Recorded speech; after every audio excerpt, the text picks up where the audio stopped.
I want you to strip for me. Yes, you heard me right, don't be shocked. I want you all to strip off. Amazed. Don't get me wrong, just strip off your ideas, strip off your thoughts, that a person like me, this fat and heavy, won't be able to fly in the air. Imagine me flying in the air, floating, hovering in the air, and giving a speech right now. Some of you are laughing, shocked, thinking, is he crazy or is he out of his mind? Well, that's the same thing that the people did back in 1903 before the Wright brothers proved them wrong by flying in the sky, inventing their first flying machine. Ladies and gentlemen, with my speech today, I hope to break you free from the shackles of ordinary life. Human beings have lived a life based on limited ideas and outdated beliefs. I'm going to show you how your life would look like if you could forget the definitions given by your past and redefine what happiness, success, and purpose means for you. Now, for ages, human beings have used definitions for perceptions and to make people understand what they understood. But there were great minds who actually thought outside the box, invented something great by looking beyond limits and definitions. Now these limits are sometimes necessary in a society to run the state properly, but it must not somehow hinder innovations and inventions beyond common understanding. The United States of America is mostly considered as a solution to all problems and conflicts, where their newly elected president, Donald Trump, has promised to make America great again. God bless us. God bless America. God bless America. But what is the reality? When we define human beings into races, castes, creeds, nations, we actually seclude a particular group of people and we limit rights, ideas, innovations, thoughts, belief, and education. And that's where all the problem starts, and humanity comes in a big question.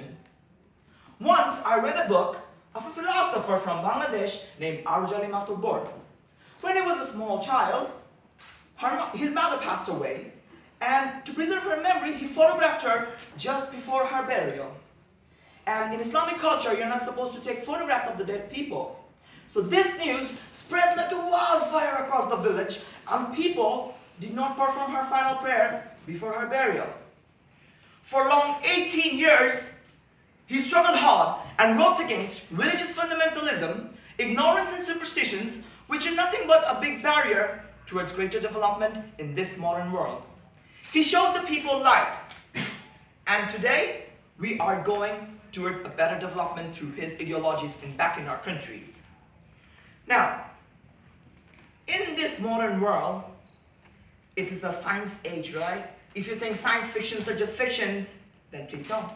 Because other than mobile phones, televisions, holographic screens, which were seen years before their invention, in novels or movies, revolution inventions like the submarine were seen first in 20,000 Leagues Under the Sea, a novel by Jules Verne.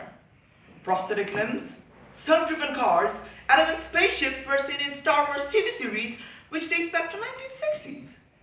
Now, I guess you all watched the film The Martian with Matt Damon's, the Oscar-winning film? Well, you think it's a sci-fi fantasy, right? You're wrong.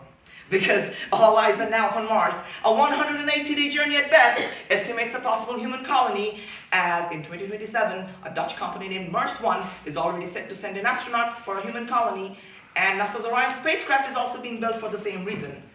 It would have never ever been possible for us to think of colonizing another planet if we would have stuck to our old theories of human civilization. Now, a few days back, I came across a small video on the Facebook. There was a teacher who came to a classroom. He handed question papers to the students. The students were startled. They saw nothing but a big black dot on the question papers. And they wrote with captions such as big black dot, the black ball, the point, and many other. Later on, the teacher explained that they all focused on the black dot, which symbolized the problems in our life, the places where we fail, the various kinds of obstacles that we face in our life. But they never focused on the brighter part of it, the white blank part surrounding it, where lies their abilities, capabilities, dreams to achieve greatness, dreams to achieve something bigger and better. Now all of you sitting right here, if you can focus on the white blank part of our paper, of our life, we can not only achieve greatness, my dear audience, but we can achieve things which we never thought we would. It's time, my dear audience, to step out of all the borders, transgress those, focus on our goals. Because I know what we believe, remember, we can achieve. We can fly. Because the sky is not my limit. I am. You are. We are. Nothing but limits. Thank you, my dear audience. Okay, thank you, Sajid. So, question. Yes. Don't you think that by your speech you're defining the people who are sitting here by all your... You think that it's fiction, and by these questions you're defining our thoughts. You can't think about it because you don't know what we're thinking about. Yeah, what are you trying? Can you rephrase your question? Like, what is your question exact to the exact Like, point? don't you think that by your speech you're defining us? All right, thank you. Obviously, no. I never told you that my speech is the best one, and you have to believe in me. It's like I'm trying to motivate you that your life is something more beautiful than you're seeing right now.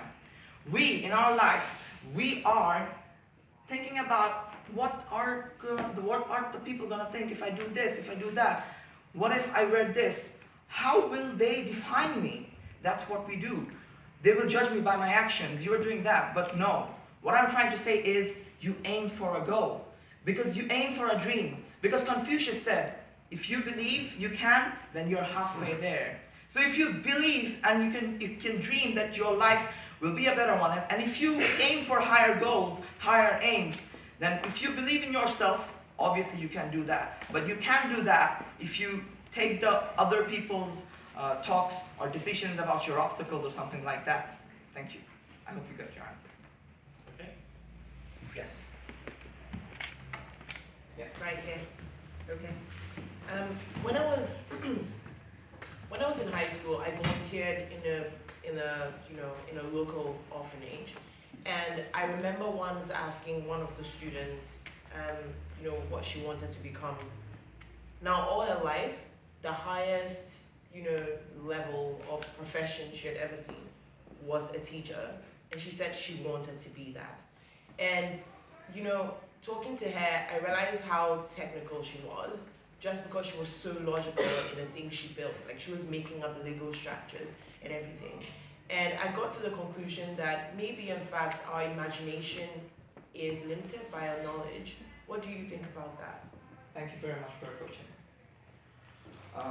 Well, you work for an orphanage and you saw like a girl who has been dreaming of being a teacher. That's quite great. Mm-hmm. Back in my country, I went to a school of a village, and they do not have access to the internet, or they do not have modern facilities.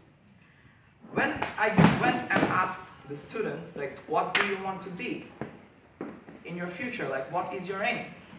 And he says, I just want to be a clerk, or I just want to sit at the back of an office, or I just want to be a computer operator. That's what the level of dreaming is. Then with my team, with my friends, we actually taught them a lot of new things. The thing is, we have to show them the examples, the brightest stars in the shining galaxy of many examples that we have in our life. There are, as you were talking about a girl, I would say there are a lot of women out there who stood out of all these obstacles, and they created something big. They achieved, they stood out and they created history. And what you have to do is make them dream, show them the brightest stars in the galaxy of all those stars of the people that are standing out. And you don't have to tell them that you be that or you be that. Don't define them or limit them to that.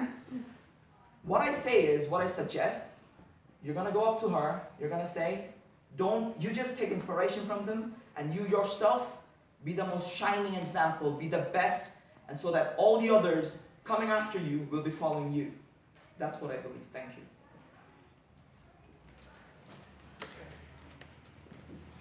Okay. Do you? I did have a question, but Okay, we've had quite a few. We'll so everyone gets a fair shot, 3 or 4 minutes each. So, thank you, Sajid. We'll just give the judges a moment to collect their thoughts, make their notes. Okay.